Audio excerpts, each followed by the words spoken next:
दोस्तों, आलस्य एक ऐसी आदत है जो हमारे जीवन को नकारात्मक दिशा में प्रभावित कर सकती है।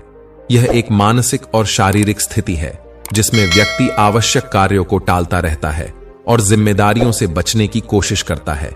आलस्य का परिणाम अक्सर समय की बर्बादी और अवसरों के खोने के रूप में सामने आता है। आलस्य न केवल हमारे व्यक्तिगत विकास में बाधा डालता है, बल्कि यह हमारे शरीर और सामाजिक जीवन पर भी प्रतिकूल प्रभाव डालता है।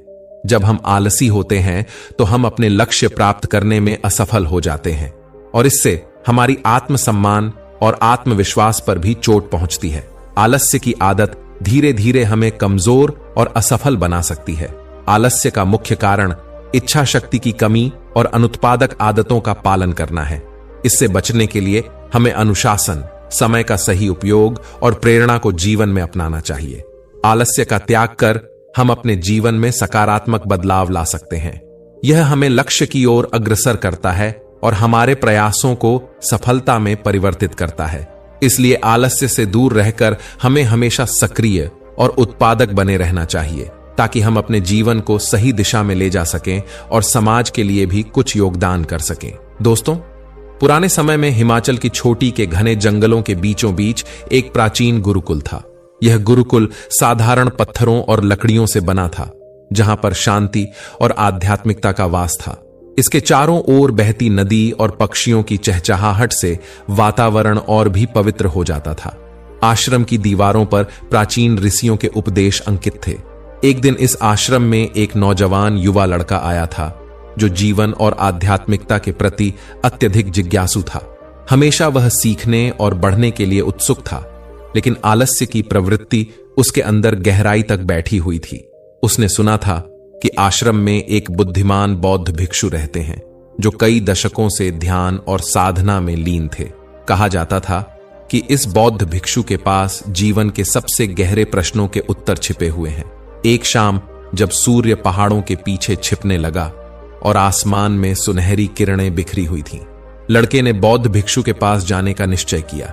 भिक्षु, जो साधारण वस्त्रों में लिपटे हुए थे, एक बड़े पीपल के पेड़ के नीचे ध्यान मग्न बैठे थे। लड़का धैर्यपूर्वक उनके ध्यान से बाहर आने की प्रतीक्षा करने लगा। जब बौद्ध भिक्षु ने अपनी आंखें खोलीं तो लड़के ने श्रद्धा से उन्हें प्रणाम किया और बोला, गुरुदेव, मुझे अपने आलस्य से बहुत कष्ट हो रहा है। मैं अपने जीवन में सीखना और बढ़ना चाहता हूं, लेकिन अपने आलस्य के कारण मैं आगे नहीं बढ़ पा रहा हूं। कृपया क्या आप मुझे इस समस्या से उबरने में मदद कर सकते हैं? बौद्ध भिक्षु ने लड़के की ओर दया भरी आंखों से देखा और मुस्कुराते हुए बोले, बेटा, आलस्य एक ऐसी चुनौती है जिसका सामना बहुत से लोग करते हैं, लेकिन यह कठिन नहीं है। आओ, मैं तुम्हें एक कहानी सुनाता हूं जो शायद तुम्हें कुछ समझने में मदद करे। लड़के का चेहरा उम्मीद से भर गया और वह भिक्षु के पास बैठ गया कहानी सुनने के लिए। बौद्ध भिक्षु ने अपनी कहानी शुरू की। प्राचीन समय में एक दूर देश में एक राजा का पुत्र था। उस राजकुमार का जन्म एक संपन्न और आरामदायक परिवार में हुआ था। उसके पास हर जरूरत की चीज थी और उसके चारों ओर लोग उसकी सेवा करने के लिए मौजूद रहते थे। बचपन में वह उत्साही और जिज्ञासु था, लेकिन जैसे जैसे वह बड़ा होता गया, उसकी जीवन शैली ने उसे आलसी बना दिया। वह अपने दिन महल के बगीचों में बिताता, अपनी पढ़ाई और जिम्मेदारियों को नजरअंदाज करता। समय के साथ राजकुमार का आलस्य बढ़ता गया। उसने राज्य के मामलों से अपना ध्यान हटा लिया और उसकी जगह उसके सलाहकारों ने शासन संभाल लिया। लेकिन सलाहकारों की बुद्धिमत्ता भी राज्य को वह नेतृत्व नहीं दे पा रही थी जिसकी आवश्यकता थी। राज्य में भ्रष्टाचार बढ़ गया और लोग अत्यधिक करों से परेशान हो गए। वह एक बार संपन्न राज्य अब धीरे धीरे पतन की ओर बढ़ने लगा, परंतु राजकुमार अपने आलस्य में इतना लिप्त था कि उसे इस बात का एहसास तक नहीं हुआ। एक समय राज्य में एक भयंकर सूखा अकाल पड़ा।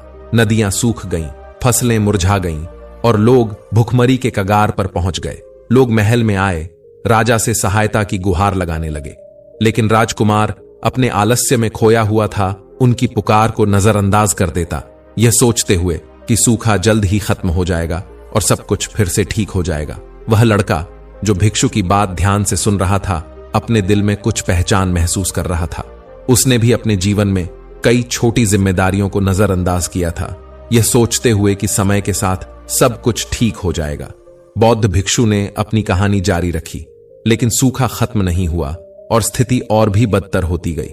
लोगों ने महसूस किया कि उनका राजकुमार उनकी मदद नहीं करेगा और उन्होंने एक बेहतर जीवन की तलाश में राज्य छोड़ना शुरू कर दिया।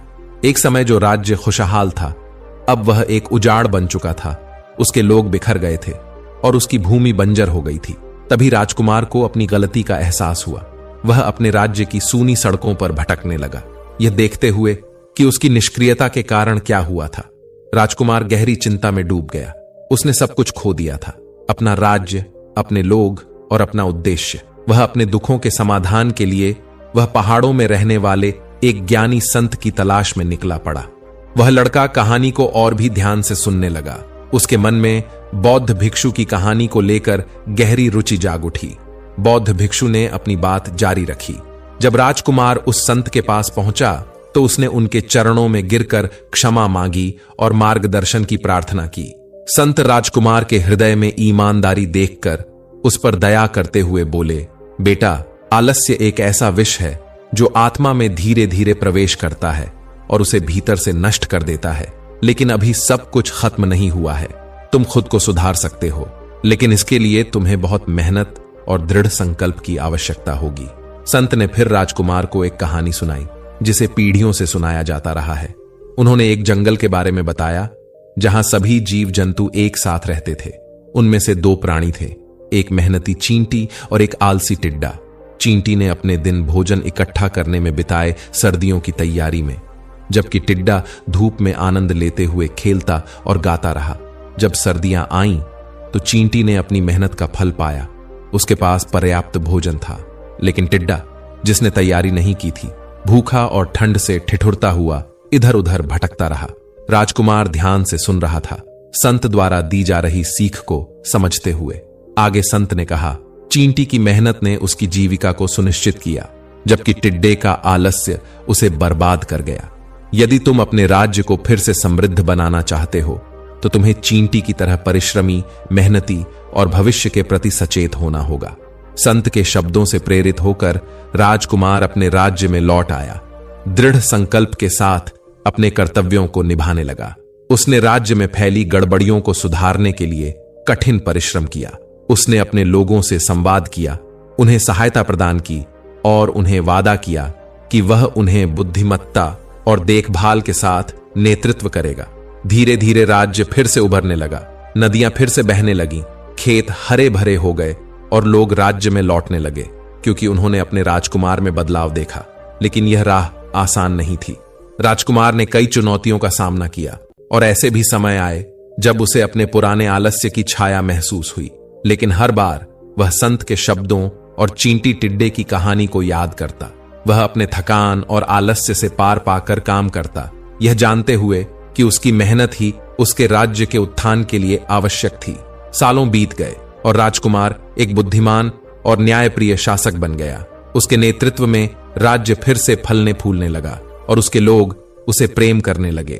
अपने आलस्य की स्मृति उसके साथ रही। उसे हमेशा इस बात की याद दिलाती रही कि मेहनत और जागरूकता कितनी महत्वपूर्ण होती है। भिक्षु कुछ क्षणों के लिए रुके ताकि लड़का कहानी को समझ सके। लड़का कुछ समय के लिए मौन रहा। उसके मन में सुनी हुई बातें घूमने लगीं। आगे बौद्ध भिक्षु ने फिर से कहा, बेटा, आलस्य एक प्रकार का आत्मभ्रम है। यह हमें बताता है कि हमारे पास अधिक समय है, काम कल के लिए छोड़ा जा सकता है। लेकिन समय की प्रकृति ऐसी है कि वह किसी के लिए नहीं रुकता। जो भी काम हम टालते हैं वह अंततः हमारे ही खिलाफ हो जाता है। लड़का ध्यान से सुन रहा था। अब वह अपने जीवन के आलस्य को स्पष्ट रूप से देख सकता था। उसने कई बार सोचा था कि छोटी छोटी जिम्मेदारियां और कार्य महत्वपूर्ण नहीं है, लेकिन अब वह समझ गया था कि आलस्य कैसे जीवन में बड़ी बड़ी समस्याओं का कारण बन सकता है। बौद्ध भिक्षु ने उसे एक उदाहरण दिया। कल्पना करो कि अगर कोई किसान आलस्य करे और फसल न लगाए तो जब समय आएगा तो उसके पास कुछ भी नहीं होगा, लेकिन अगर वह मेहनत करे तो उसे अपनी मेहनत का फल अवश्य मिलेगा। बेटा, ठीक जीवन भी इसी प्रकार है। अगर हम आलस्य में अपना समय गंवाते हैं तो हमें अंत में केवल पछतावा ही मिलेगा। लड़के के मन में अब एक दृढ़ निश्चय जाग उठा। उसने भिक्षु से कहा, गुरुदेव, आपकी कहानी ने मेरी आंखें खोल दी हैं।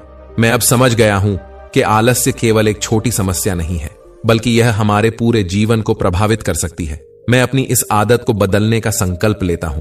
फिर बौद्ध भिक्षु मुस्कुराए और बोले, बेटा, अच्छा निर्णय लिया है। बेटा, याद रखना, परिवर्तन का मार्ग हमेशा कठिन हो सकता है, लेकिन यह संभव है। जैसे राजकुमार ने अपनी मेहनत से अपने राज्य को फिर से समृद्ध किया, ठीक वैसे ही तुम भी अपने जीवन में सकारात्मक बदलाव ला सकते हो। लड़के ने बौद्ध भिक्षु के चरणों में प्रणाम किया और अपने जीवन में बदलाव लाने के लिए संकल्प लिया। उसने सबसे पहले अपनी दिनचर्या को व्यवस्थित किया। नियमित समय पर उठना, ध्यान करना और अपने कर्तव्यों को पूरे मन से निभाना शुरू किया। प्रारंभ में उसे कठिनाई महसूस हुई, लेकिन वह राजकुमार की कहानी को याद कर हर बार आगे बढ़ता रहा। समय बीतने के साथ लड़का अपने आलस्य पर काबू पाने में सफल हुआ। उसने अपने जीवन में अनुशासन और कड़ी मेहनत को अपनाया और इसके परिणाम स्वरूप उसका जीवन धीरे धीरे सकारात्मक दिशा में आगे बढ़ने लगा। आश्रम की शांतिपूर्ण वातावरण उसके आंतरिक परिवर्तन का प्रतीक बन गया।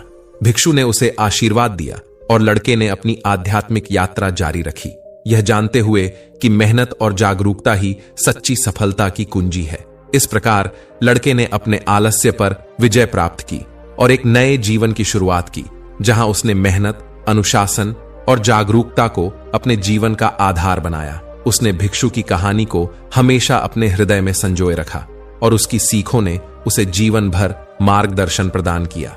आश्रम की पुरानी दीवारों ने एक और सफलता की गाथा को देखा, जो उस युवा लड़के की थी जिसने अपने आलस्य पर विजय पाई और जीवन में सच्ची सफलता हासिल की। धन्यवाद।